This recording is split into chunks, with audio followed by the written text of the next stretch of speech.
Hey guys, and welcome back to the channel. Today we're going to be talking about how you can get the fastest results after being out of the gym for 4 months. So let's get into it.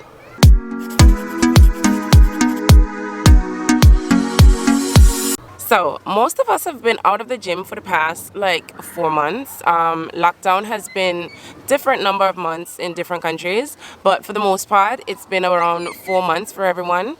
And going back into things and our regular routine isn't going to be as regular as it was beforehand, and we just need to come to terms with that from now. So today we're going to be talking about how to ensure that you can get into your routine safely without any injuries, because that is not something that you want right now after being out for so long. Okay, so your first month's progression is going to be basically back to scratch. You're going to start off with a lot of bodyweight stuff. This is something that I recommend. Obviously everything that I talk about in this video today isn't going to be set in stone. I am not your trainer, and at the same time you have to do what works for you, and also you know what level you're at. So if you're someone who's super advanced, I don't expect you to be taking advice for someone who is a beginner, for example. Okay, so first of all, be comfortable with doing your body weight stuff. And when I say body weight stuff, I don't just mean body weight exercises. So we're leading up to the gym's opening. The gyms are actually opening here in London on the 25th, which is tomorrow. However, I know a lot of people like to start their gym routine on a Monday. So I know a lot of you ladies are going to be heading back to the gym from Monday. And this is like the main point that I'm going to be talking about today to prevent injuries, okay? And that is prehabilitation. And a lot of people think about prehabilitation only when it comes to surgical procedures, so leading up to having a surgery. However, this right now, like, most of us have been out of regular training, out of regular lifting for the past 4-5 months, and in order to prepare our bodies for what's to come, so prepare our bodies for the battering and something that is going to feel so foreign to us when we get back to the gym, it is necessary to prepare your joints, your muscles, and all that good stuff. So prehabilitation is just basically putting your body through certain exercises, so mobility exercises, strengthening exercises, to ensure that you are agile or mobile enough to effectively carry out exercises. Okay, so that could be things like shoulder exercises to protect your rotator cuffs, or to prepare your rotator cuffs, because rotator cuffs is something that usually that's an injury that a lot of people tend to have, and that could be from guys or girls bench pressing, doing anything that will use your shoulders. And the thing is, you don't even need to be doing anything crazy, because I know if you're like me, and most of you have had this experience, you have strained something from doing the smallest, simplest thing. You could be taking the shower head off in the shower and you'll be like, my freaking shoulder's gone, or you just feel like you've strained something in your neck or whatever.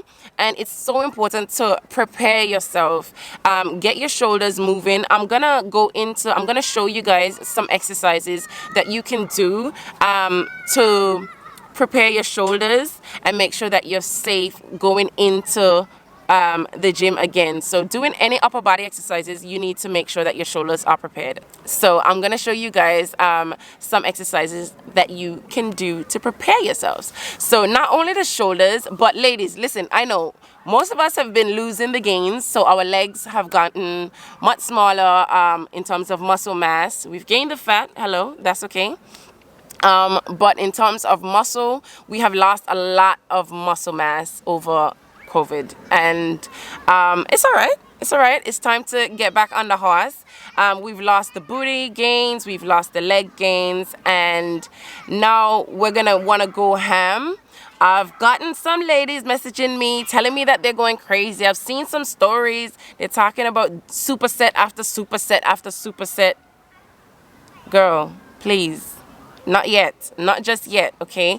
And to prepare yourselves for even just doing the basic squats, I would recommend improving your hip mobility, improving your knee mobility, and flexibility of the calves, the Achilles, and all that good shit. So I'm gonna also show you some exercises that you can do to make sure that your transition into doing squats is as seamless as possible. So next, we're gonna also target the lower back. We should be stretching on a regular anyways. I say we should be, and I said we because I'm also in that bracket and I don't do it as often as I should.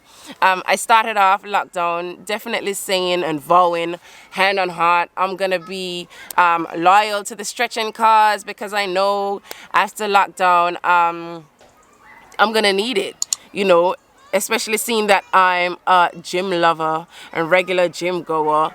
I know I'm gonna wanna progress into lifting again after lockdown. So I knew I had to be doing my stretches, which I did for a while.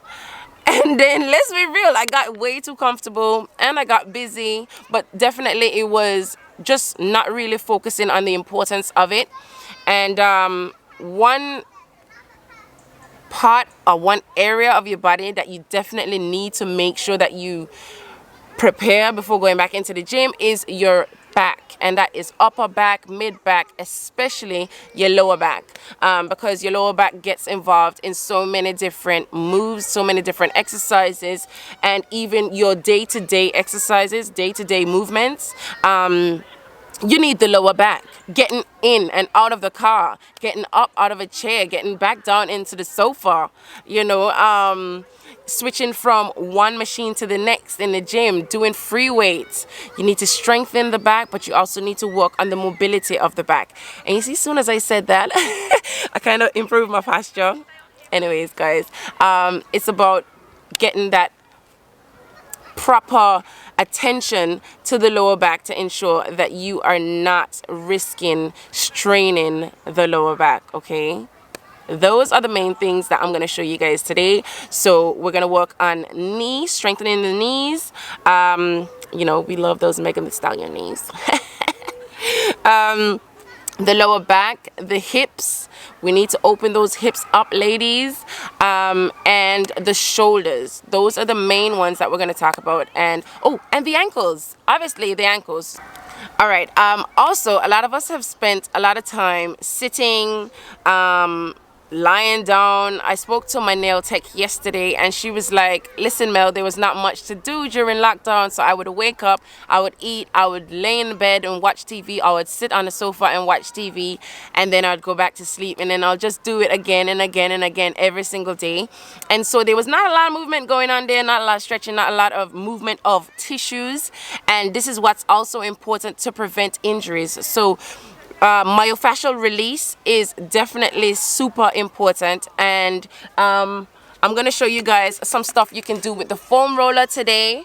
So the reason why prehab is super important, especially now post-lockdown, is because I've been seeing some notifications coming out from gyms, like, you know, the gyms, they send you an email to say what measures they're going to be taking and what precautions they have set up in the gym to make sure that there's not a spread of COVID, and just to make sure that everyone's kind of safe. And one of the emails from one of the gyms that sent me out an email was that the sessions are going to be limited to 45 minutes.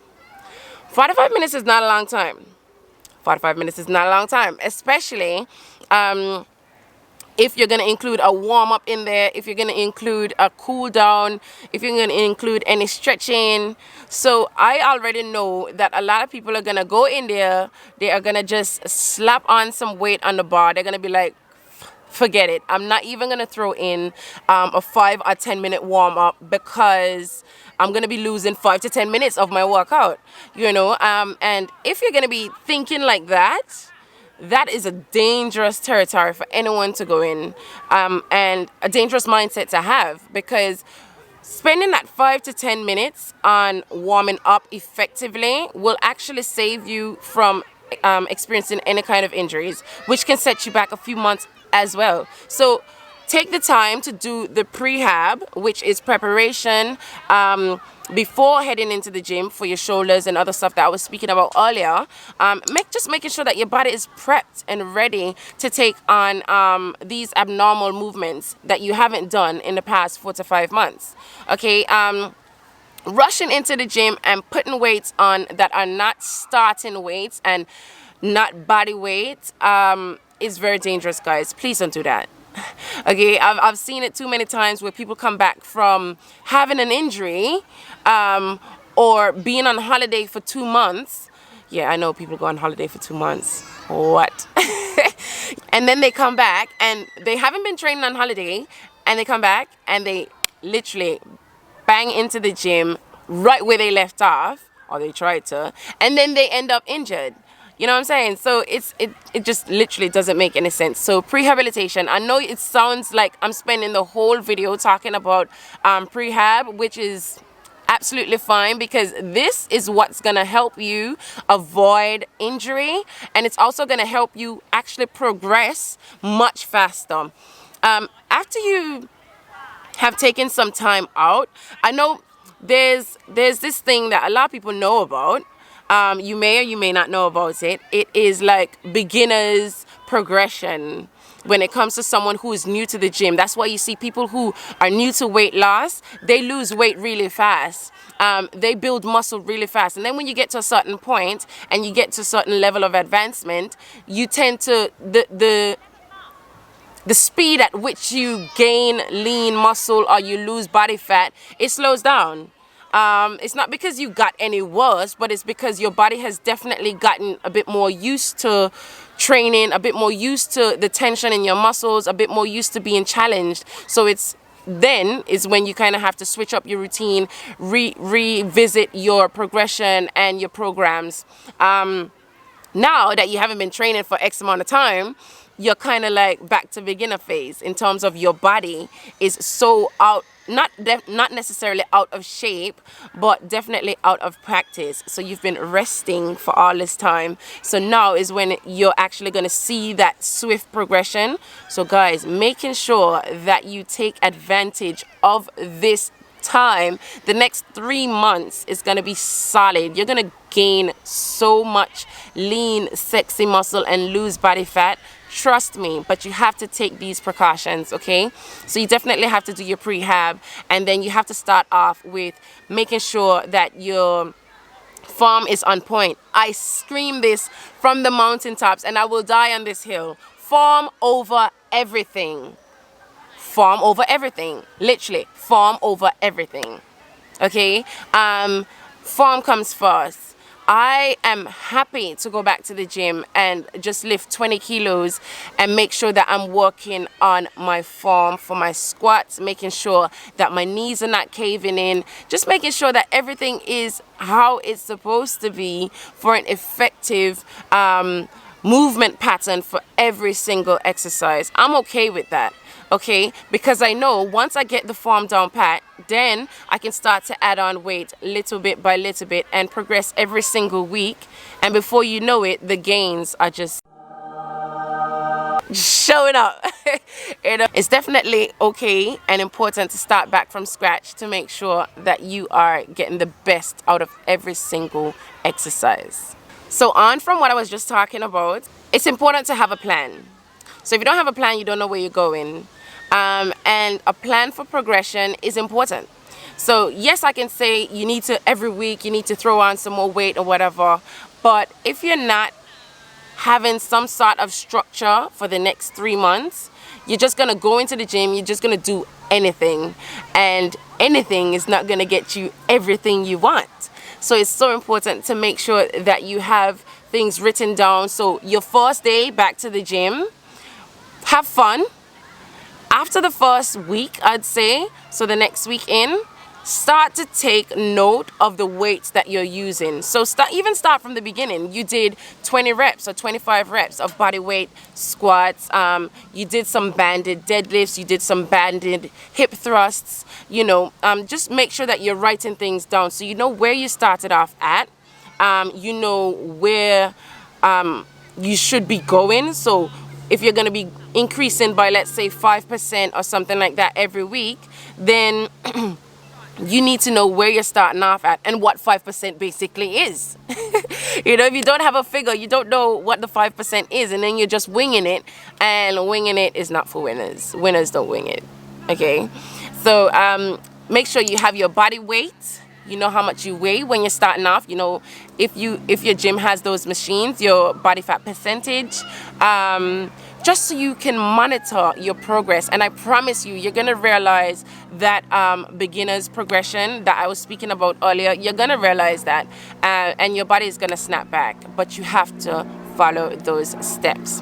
And the last thing I'm gonna talk about today is your diet. So I know you're gonna think, oh, I was on COVID, during lockdown, I was snacking, I was having this, I was having that, I was eating badly, I was eating poorly, I wasn't drinking water, I wasn't doing all these types of things. And now that I'm starting back at the gym, I need to cut it all out. Don't go too extreme on your diet, okay? Yes, all of the snacking and all that extra stuff, all the ice cream, it's not important right now, and it's not necessary. So definitely by cutting those things out slowly, you're gonna benefit from that, and your body is gonna thank you. If you do anything drastically in fitness, on your fitness journey, it's gonna do more harm than good, because you're not just a physical being. You've got hormones going through your body. You've got nervous pathways that are running through your body that is just not necessarily beyond our control. But if we learn how to make them work for us, we will just become masters of our bodies, okay, and our progress. So it's so important to make sure that you take that gradual progression in improving your diet, just how you did with improving or increasing the weights that you're gonna have.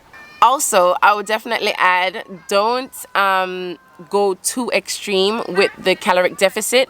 Some of us were having like 3,000 calories, 4,000 calories some days on lockdown.